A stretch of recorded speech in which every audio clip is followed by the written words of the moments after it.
你在路上见过红布遮掩运输的佛像吗？据说这是为了防止被邪祟附着，而且佛头和佛身必须要分开运。但是无论用几辆车，都要同时出发，同时到达，甚至是上厕所都得一起行动，一停一走都是犯忌讳。说来也是邪乎，我有个跑大车的兄弟，前阵子接了个送佛头的活，佛头明明安全送到，可他回来却高烧不退，做噩梦，整个人都不对劲。我赶到医院的时候，他已经烧迷糊了，手烫得吓人，还死死抓着我不放，嘴里一直念叨着：云哥，云哥，佛头被人抢了，佛头丢了。旁边他老婆和他妈都哭得不成样子，可不管我们怎么说，他就咬定佛头丢了。眼看好好一个人就剩了一口气，我心疼的不行。我一狠心，便对他现在的老板说道：佛头现在在哪里？这趟我去送。他现在的老板跟我也是老交情了，一听我愿意跑这趟，他立马松了口气。云哥，你肯去是最好的，这趟油费我出，赚的都算你的。王强媳妇听了这话，把我拉到医院走廊上，小声跟我说：云哥，王强这病邪门，他们出发时明明是佛头和佛身一起走，结果只有他一个人送到。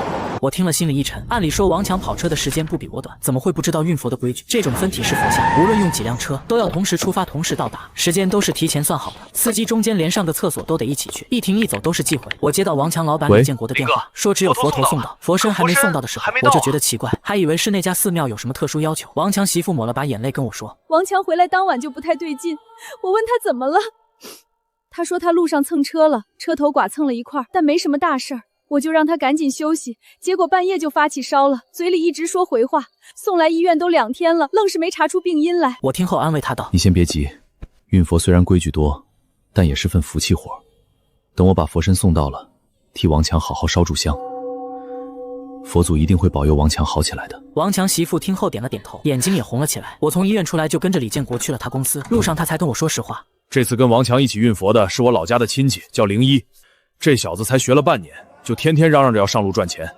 我看这趟活路程短，提成高，又有王强带着，也没多想就让他也去了。没想到他开到半路突然犯浑，打电话要加钱。我当时喝了点酒，脾气也不好，隔着电话就把他臭骂了一顿。结果这小子竟然掉头就把佛身拉回去了。运佛最忌讳回头路，送回城都得空车，更别说只拉回一个佛身了。李建国后来想到这些的时候，酒都吓醒了。王强也是开出了老远，才发现后车没跟上。等知道灵一干的好事后，已经来不及了，只能硬着头皮先把佛头送到。也不知道是不是路上又出了什么事，一向开车最稳的王强居然把车给蹭了。可李建国到了他公司后，一进门就看见几个老师傅正扯着一个年轻人。灵一，你别闹了，这事儿你真搞不定，等李哥回来再说。灵一还挺横，不就送趟货吗？有什么搞不定的？明天我是不是给你脸了？我不是让你滚回家吗？谁让你来的？干啥不让我来？我又没把车弄丢，我再送一趟不就得了吗？再说这是我妈让我回来的，她待会儿就给你打电话了。李建国一听脸都黑了，公司里有几个老员工还认得我，连忙过来给我搬凳子。我摆摆手，先带我去看看车吧。老刘愣了一下，随即反应过来问我：云哥，你要跑这一趟吗？那太好了，我们几个正愁没人敢接呢。老刘麻利地带着我往后院走，李建国也跟了过来，灵一他们跟在后面。我还能听到灵一小声嘀咕：这人谁啊？为啥他能去我不能去？他可是萧云啊，你不知道吗？人家干这行10几年了，以前专门带车冲煞的，啥邪乎事儿都没有。我看他就会装，能有啥邪乎事儿？不就是为了钱来的？哼！李建国回头瞪了灵一眼：你给我闭嘴！一到后院，我就看见那辆运佛身的车，佛像分成了上下2部分，都用红布蒙着放在车上，车子外面也挂了红布装饰，车身明显是清洗过的。云哥，你看还缺不缺什么？缺了我立马去补。咱们就按之前说的，油费算我的，尾款都算你的。凭什么这是我的车？凭什么都算他的？你给我滚开！眼看都要动上手了，被我按了下来。我问灵一：你之前都已经上道了，怎么好端端的突然要加钱？我之前也不知道，都是自家亲戚，我妈还让他照顾我，结果他给别人的提成是我的好几倍，就想让我打白工，这不是欺负人吗？你放屁！你才学了半年，老子还不够优待你吗？开车都是单人单车，谁告诉你提成比别人低的？我中午在服务区的时候，人家告诉我的。我在厕所里听见一个人说，就我提成最低，说我是给人打白工的，要是他早就撂挑子不干了。这话一出，在场的人都愣住了。老刘磕磕巴巴半天：你傻了？那服务区里的人南来北往的，怎么会知道咱们公司的提成？就算是同行，也没那么清楚到底是谁说的。你看没看见脸？没看到，就是上厕所的时候，那人正好在我隔壁，跟我说的可清楚了。老刘脸刷一下就白了，不敢再问。李建国听后犹犹豫豫地看向我，试探着问：云哥，要不我再联系一下寺庙，看看能不能拖2天？我摇摇头：我一会儿回家洗个澡，今晚就出发。王强还在医院惦记着佛头呢。李建国一听更犹豫了，那不是全程夜路吗？我抬头看向车上的佛身，送佛不怕走夜路，点2盏黄球灯笼就行了。再说了，人命关天，佛祖会保佑我的。最后我让李建国给我准备了一一捆佛香1碗7这东西不常用，但我以前运佛时我媳妇总让我背着。李建国决定让老刘陪我一起去。老刘虽然害怕，但也没拒绝。我看了懵了的01眼，决定把他也带上，毕竟佛身是他拉回来。晚上7点整，我们3个出发。2盏小巧的黄球灯笼挂在左右两边的后视镜下，远远看去就像2只萤火虫。老刘先开前半夜，我在后排躺着休息。01坐在副驾驶，可能是看我像睡着了。01放低了声音道：“刘哥还真把回款都给他了，那咱俩白跑这一趟，老板还能差咱俩这点钱。”云哥肯接这单，你就谢天谢地吧，不然我们还不知道怎么收场。他不就是冲过几次煞吗？有啥了不起的？冲煞不就是大车要开新路线，有点经验的谁不能干？我都找人打听了，他被人坑得连公司都没了。那你知不知道坑了他的那个人是怎么死的？怎么死的？第一次自己冲煞死在了路上，连人带车翻进了山沟里。据说找到的时候，整个人都……老刘没把话说完，但01已经吓得脸色发白，身体不由自主地抖了一下。那条路线最后是云哥去冲开的，所以你小子别觉得云哥是图你那点回款，他是在救你的命，也是在救王强的命。车厢里一瞬间安静的可怕，01张着嘴半天没说出一个字，最后不服气的把头扭向窗外，抱着胳膊生闷气。云哥，你别往心里去，这小子就是被家里惯坏了，口无遮拦的。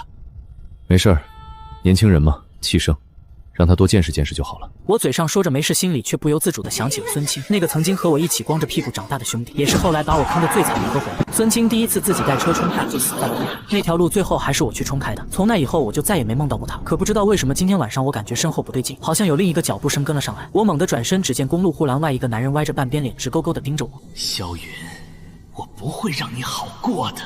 孙清一条腿抬着，像是想跨过护栏，但好像有一股无形的力量逼他，让他怎么也过不来。你过不来的，是吗？我下意识往腰间一摸，一阵刺骨的冰凉感瞬间让我惊醒了过来，大口喘着粗气，额头上全是冷汗。我的手还死死地按在腰间的打魂鞭上，这根打魂鞭是小时候一个疯疯癫癫的老道人送给我，我12岁那年在水沟里救了他。你是修罗像菩萨心，这辈子注定要吃阴阳饭。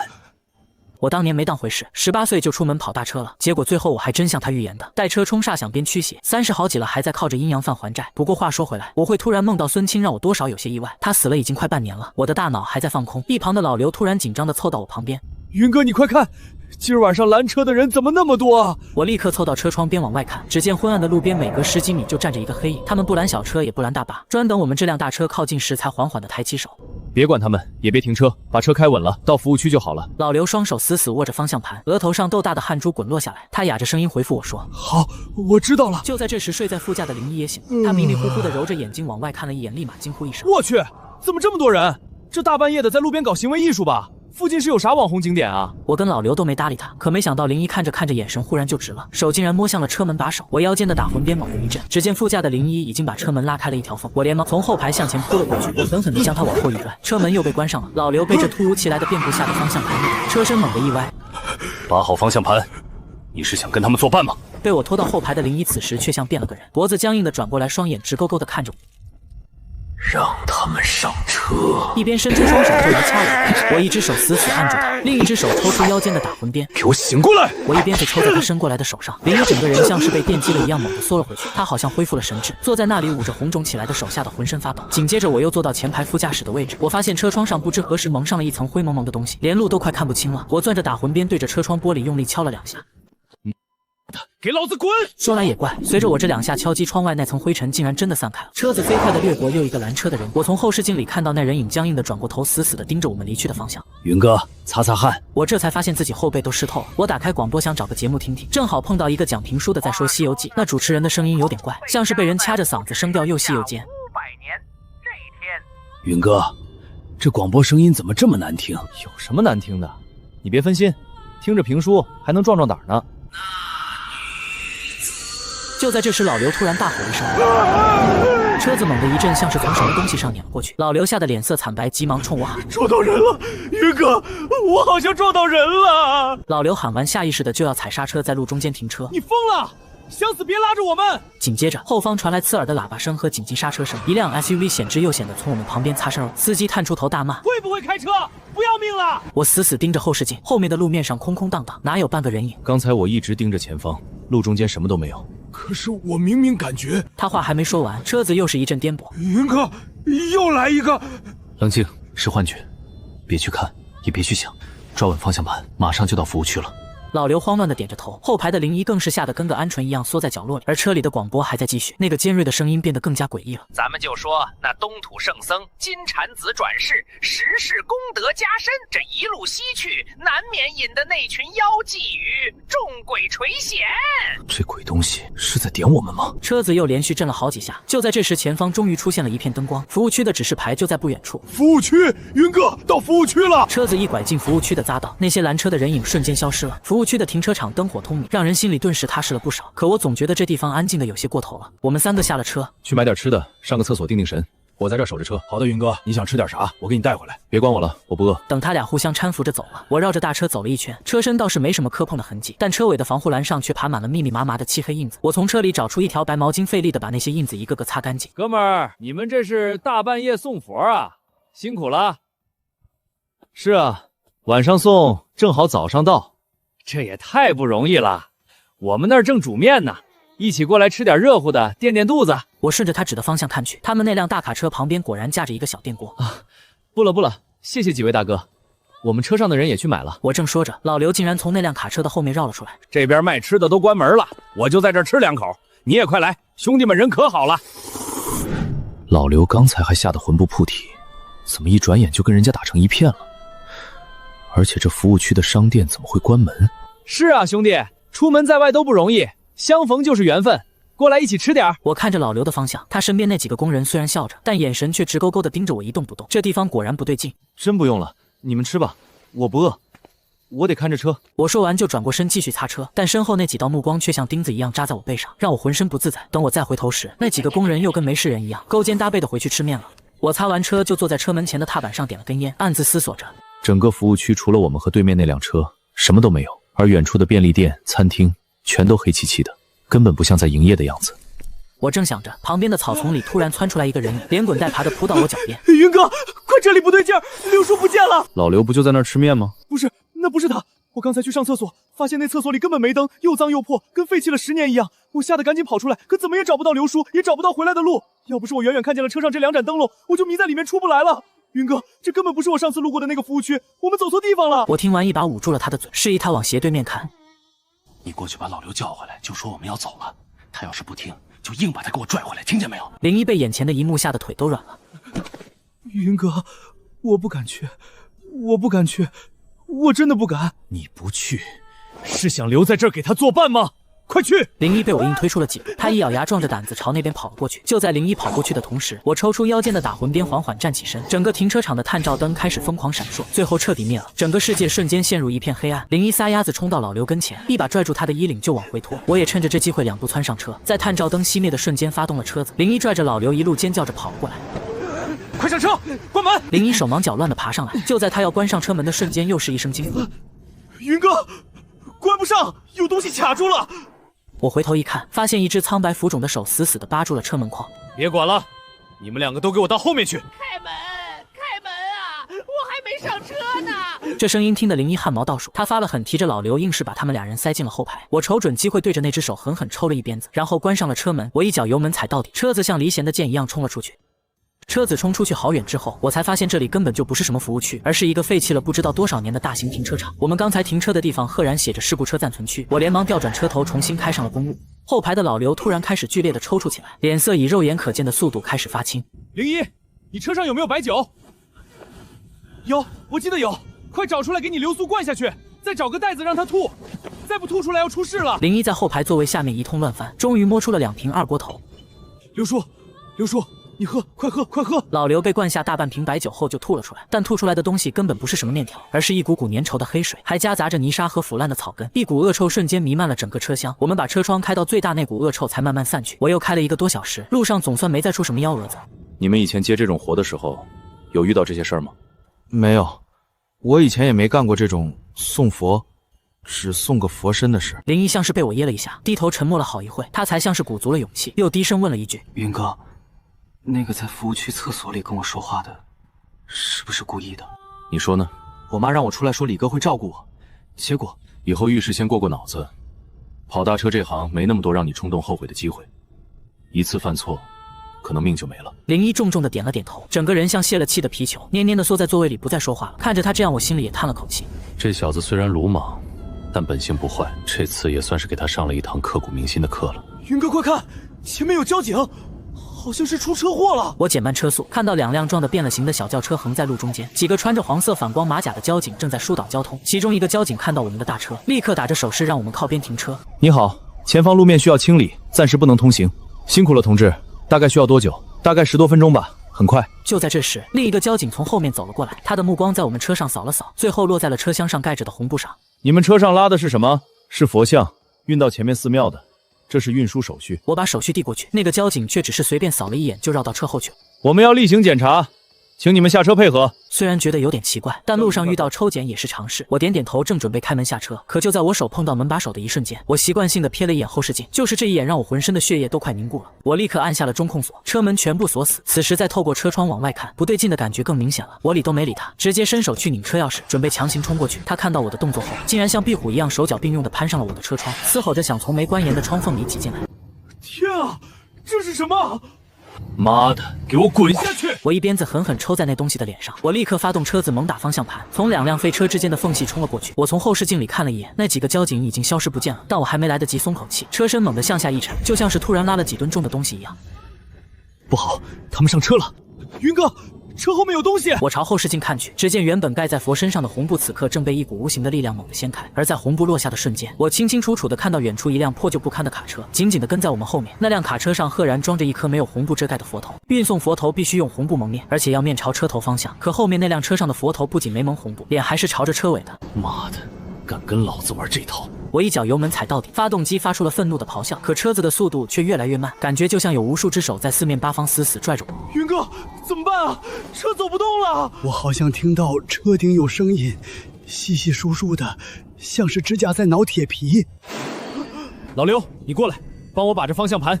灵一，把7彩米和佛香拿出来，要快！我让老刘稳住方向盘，自己摇下车窗，对着车顶和车身两侧狠狠甩了几鞭子。随着鞭声响起，车身猛地一轻，速度瞬间提了起来，但那种粘滞的感觉并没有完全消失。不好了，云哥，这香点不着啊，打火机都快摁爆了。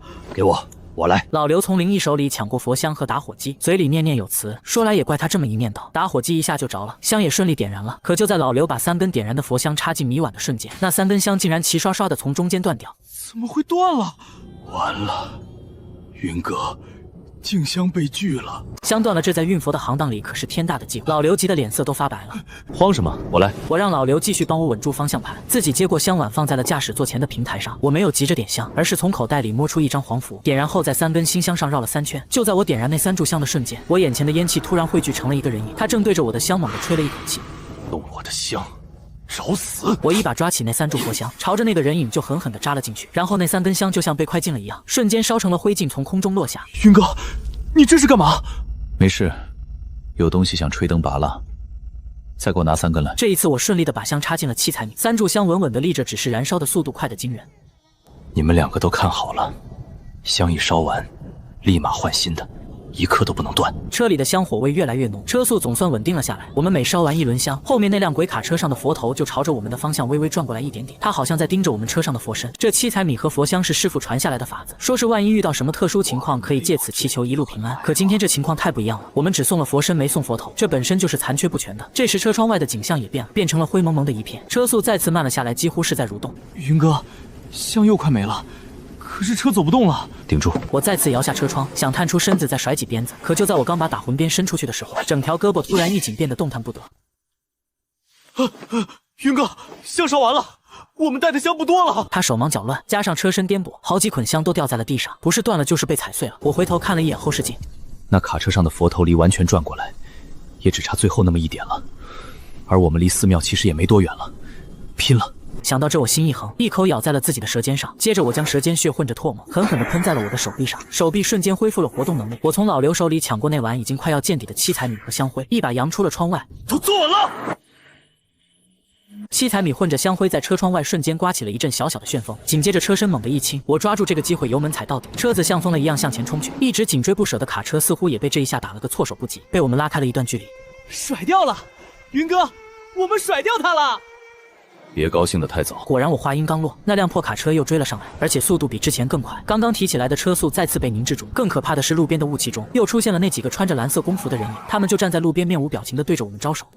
不好，方向盘失控了！我感觉方向盘像是被一双无形的手夺走了。完了，云哥，这次死定了！我死死抓着方向盘，用尽了全身的力气，却依然无法撼动它分毫。眼看车头就要撞上护栏，远处突然传来一声悠远宏大的钟声，顿时我感觉手上一松，方向盘的控制权竟然回来了。在车子撞上护栏的前一秒，我狠狠一打方向盘，车子险之又险地停了下来，车头距离护栏只差不到10公分。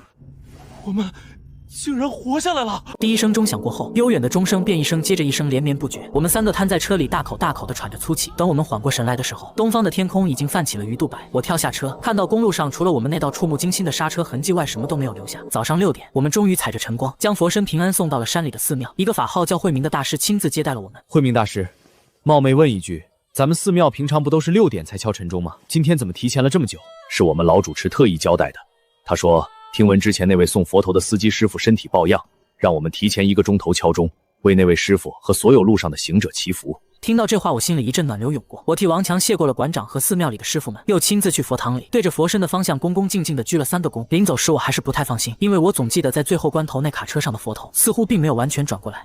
馆长，我们送来的佛头不对，是之前王强送来的佛头，没什么差错吧？我总觉得我们替他烧的香好像没烧够。你们一路辛苦，这份心意本身就是最虔诚的供养，心香一半可抵万千实体佛香，心到了，香自然就够了。听了慧明大师的话，我心里那种紧绷的感觉总算是放松了不少。我们谢绝了主持留我们吃斋饭的好，踏上了回程的路。回去的路上，老刘躺在后排睡死过去，倒是01经历了这一夜，像是脱胎换骨了一样，整个人都沉稳了不少。云哥，你睡吧，放心，我会把车开得很稳，有事叫我。我确实也累坏了，没跟他客气。迷迷糊糊快睡着的时候，我的手机响了，我接起电话，是王强媳妇打来的。电话那头，他的声音带着掩饰不住的喜悦和哭腔。云哥，王强他退烧了，人也醒了，医生说再观察2天就能出院了。谢谢你，真的太谢谢你了。醒了就好，人没事就行。就是有点奇怪，他完全不记得送佛头路上发生什么事了，就说自己做了一晚上的梦，梦里一直在一个很黑的地方开车，怎么也开不出去。后来他说他好像闻到了很浓的香火味儿，还听到了钟声，然后就醒了。听到香火味和钟声，我和开车的01对视了一眼，都在对方眼中看到了震惊和了然。人没事就好，别的事情就别多想了，让他好好休息。挂了电话，我彻底放下心来。看来慧明大师说的没错，我们的心香确实是烧到了，这一趟总算没有白跑。可就在我准备彻底放松睡一觉的时候，开车的01突然咦了一声：“云哥，你看我们车后面是不是有什么东西跟着？黑乎乎的一团。”听01这么一说，我睡意全无，立刻坐直了身子，紧紧盯住后视镜。开快点，甩掉它。好，01一脚油门下去，车速提了起来。但无论我们开多快，那团黑影始终保持着同样的距离，不靠近也不远，就像复古之居。云哥，他还跟着，怎么办？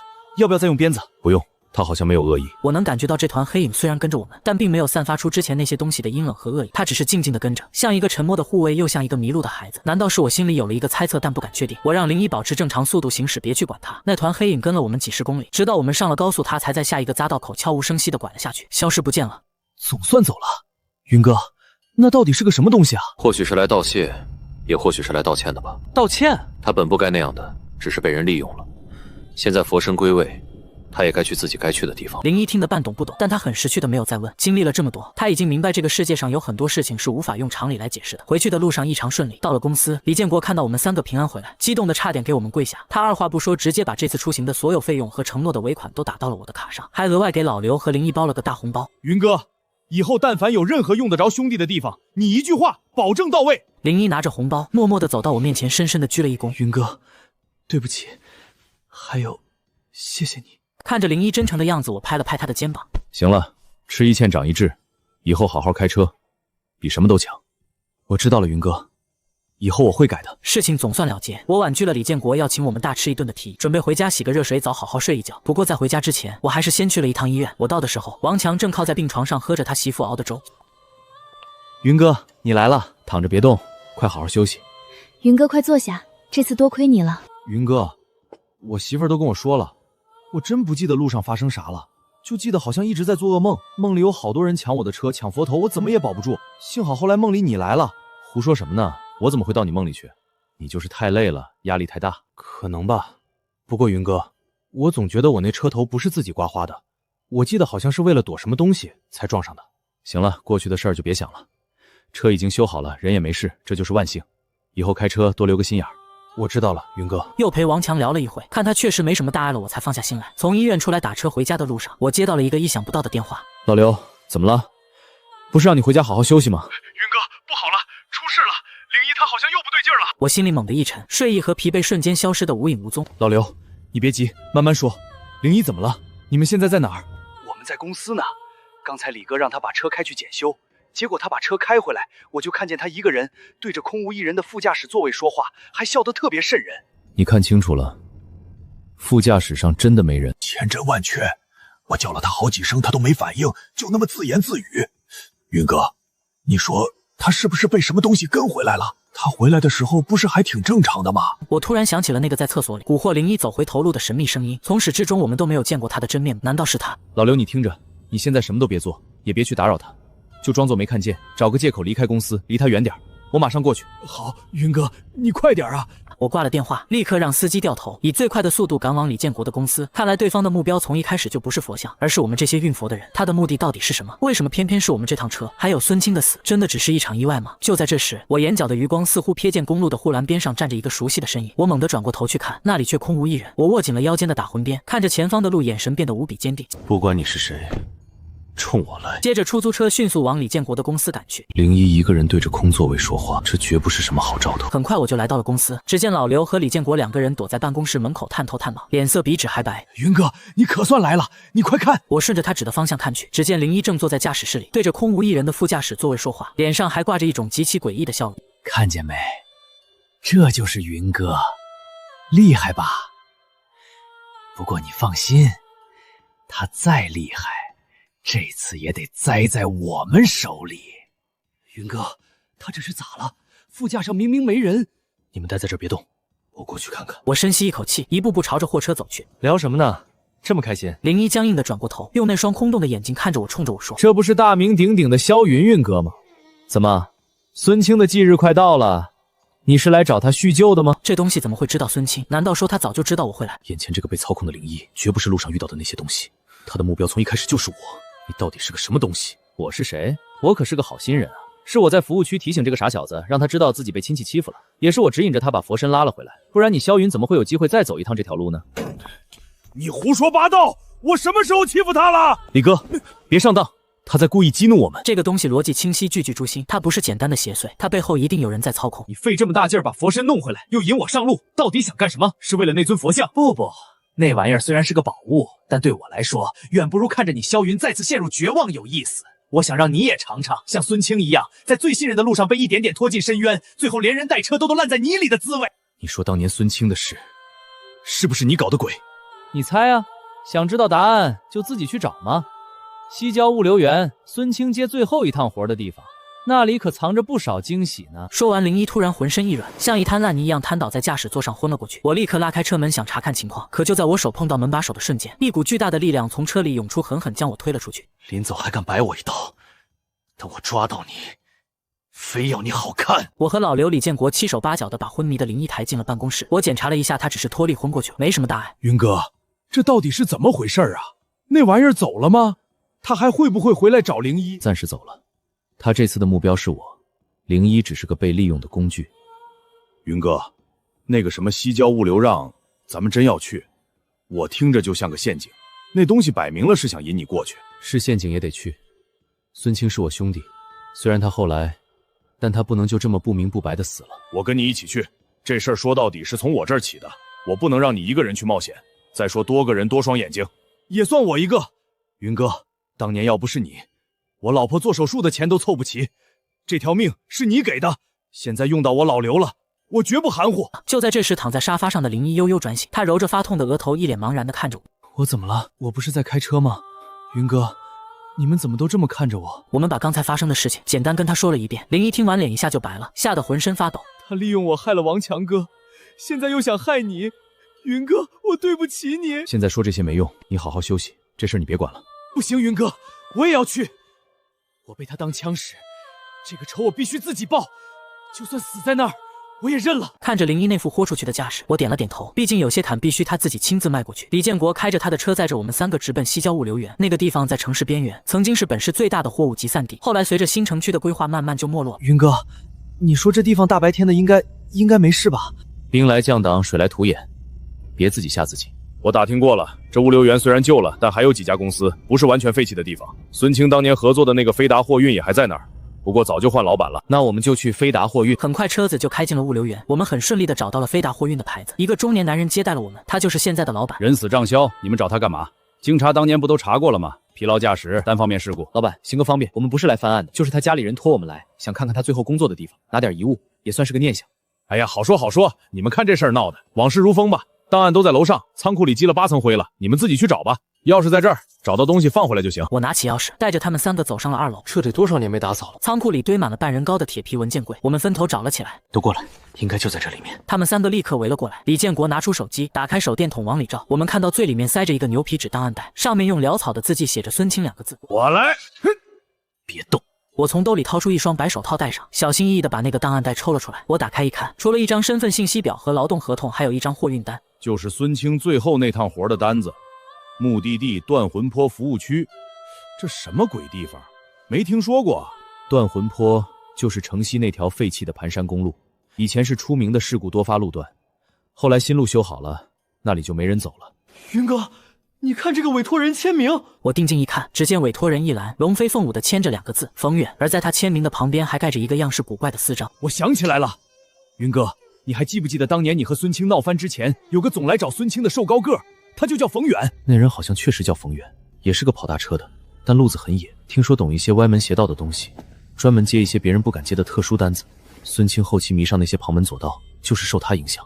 难道那个在服务区厕所里蛊惑灵异的声音，就是这个冯远搞的鬼？就在这时，档案袋里掉出来一张小小的便签纸，我捡起来一看，上面是孙清的笔记。看到换命2个字，我们所有人都倒吸了一口凉气。突然传来一声巨响，仓库的门被一股大风猛地关上了。门怎么自己关了？打不开了，门被反锁了。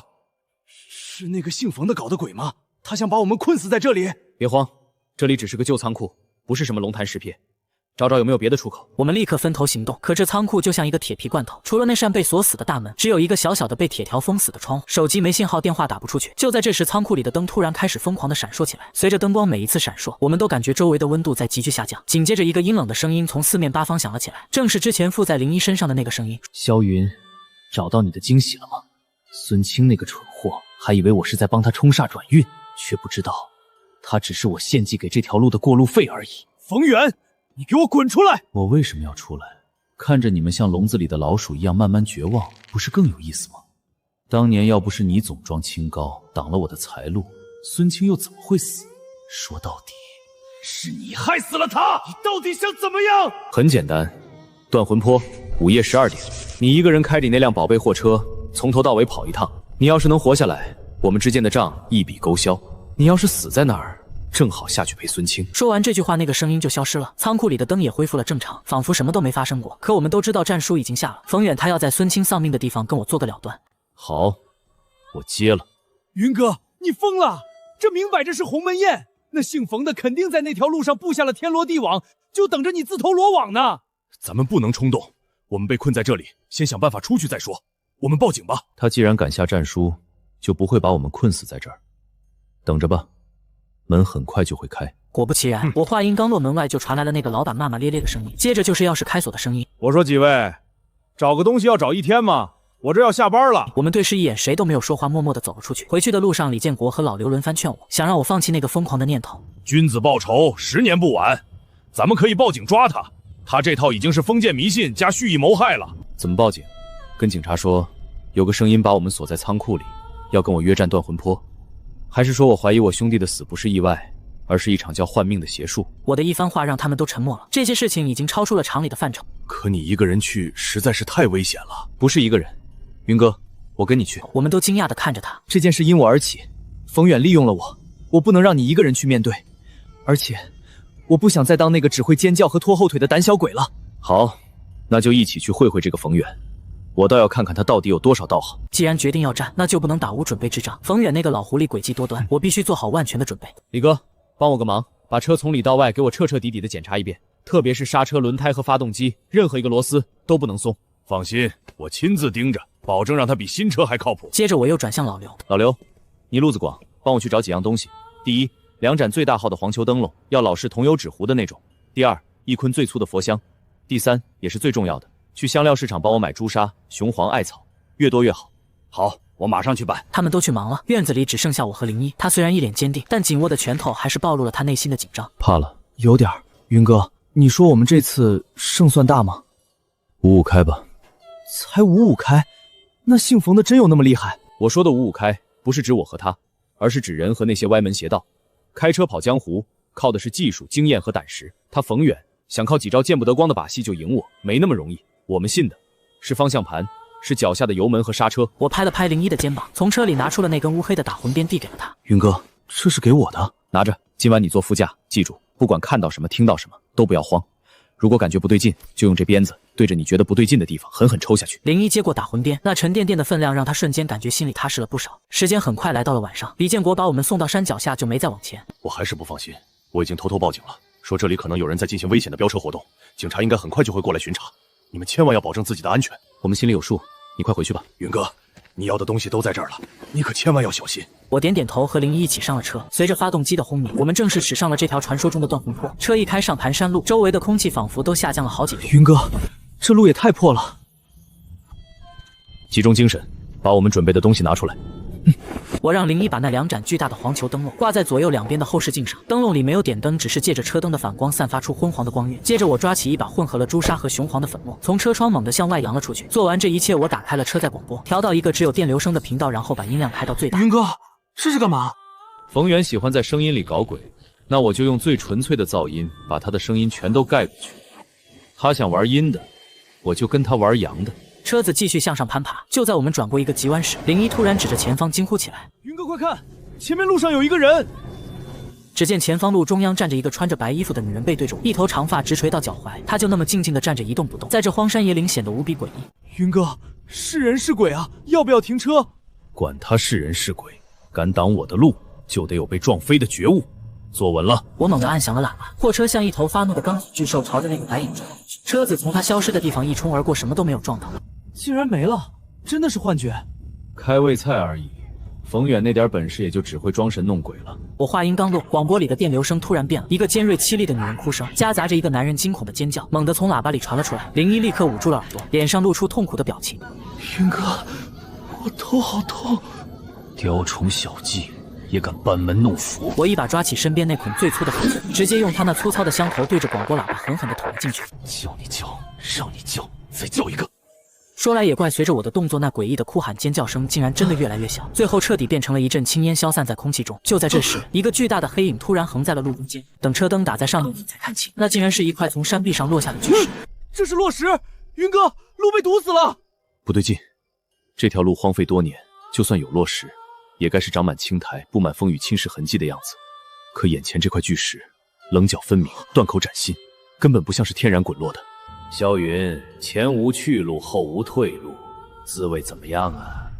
这里就是当年孙清翻下山崖的地方，我特意为你选了这个风水宝地，喜欢吗？我回头一看，发现我们来时的路不知何时已经被浓浓的黑雾笼罩，什么都看不清了。我们被彻底困在了这个死亡弯道。冯远，搞了半天你就这点能耐，用一块石头挡路，你以为我是开小轿车的吗？你什么意思啊？死到临头还嘴硬！零一，坐稳了，让他看看什么叫真正的大车司机。我猛地一打方向盘，然后一脚油门踩到底，货车发出一声怒吼，没有后退，反而朝着路边较薄弱的山体护栏狠狠地撞了过来。云哥，你要干嘛？要掉下去了！车头撞开护栏，半个车身都悬在了悬崖外面。林一吓得魂飞魄散，我在车身倾斜的瞬间再次猛打方向盘，同时松开油门，点了一下刹车。车子冲过去时，我甚至能从后视镜里看到冯远那由黑雾组成的难以置信的扭曲脸庞。就这点本事，还想学人换命？回家再练20年吧。我正得意着，可突然方向盘猛地一沉，车子不受控制地朝着悬崖边冲了过去。我低头一看，一只漆黑的手竟然从方向盘下面伸了出来，死死地抓住了转向轴。那只黑手来得太过突然，我用尽全身力气，也只能眼睁睁地看着车头离悬崖边越来越近。云哥，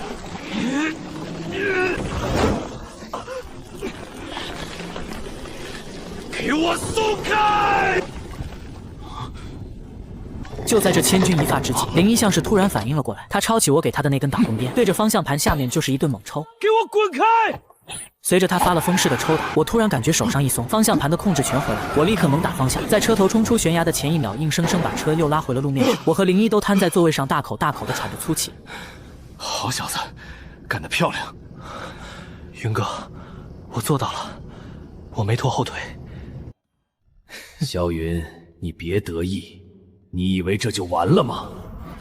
我告诉你们，你们谁也别想活着离开断魂坡！他的话音刚落，我们周围的黑雾开始剧烈的翻滚起来，整条盘山公路仿佛变成了一个百鬼夜行的修罗场。坐稳了，咱们一口气冲上山顶。我倒要看看，是他厉害，还是我的车技更厉害。我一脚油门踩到底，货车咆哮着，向着山顶的终点发起了最后的冲锋。不可能，这不可能！我的百鬼夜行，你怎么可能不怕？冯远，睁大你的狗眼看清楚，老子走南闯北，靠的是一身正气，心里没鬼，自然什么都不怕。你这种藏头露尾的鼠辈，也配跟我斗？车子很快就冲到了山顶，可就在我们冲上平地的一瞬间，几道刺眼的强光突然从前方亮起，将我们整个罩住。我立刻踩下刹车，只见一个瘦高的男人正站在路中间，手里拿着一个古怪的罗盘，一脸惊愕地看着我们。正是冯远，他显然也没料到山顶竟然有警察在看他。冯远看到警车，转身就想跑。不许动！你已经被包围了！冯远被警察当场按倒在地。李建国从一辆警车后跑了出来，冲我们挥着手。这一切都是他提前安排好的。在确凿的证据和我们的指证下，冯远对他利用封建迷信手段间接导致孙清死亡，并多次恐吓危害我们人身安全的事实供认不讳。几天后，我们聚在院子里吃火锅，王强也康复出院，和我们坐在一起。林一变得沉稳了许多，正和老刘吹嘘着那天晚上的英勇事迹。当时我就想，云哥都把鞭子给我了，我还能怂吗？我抡圆了就是一顿抽。灵一，你现在这么厉害了！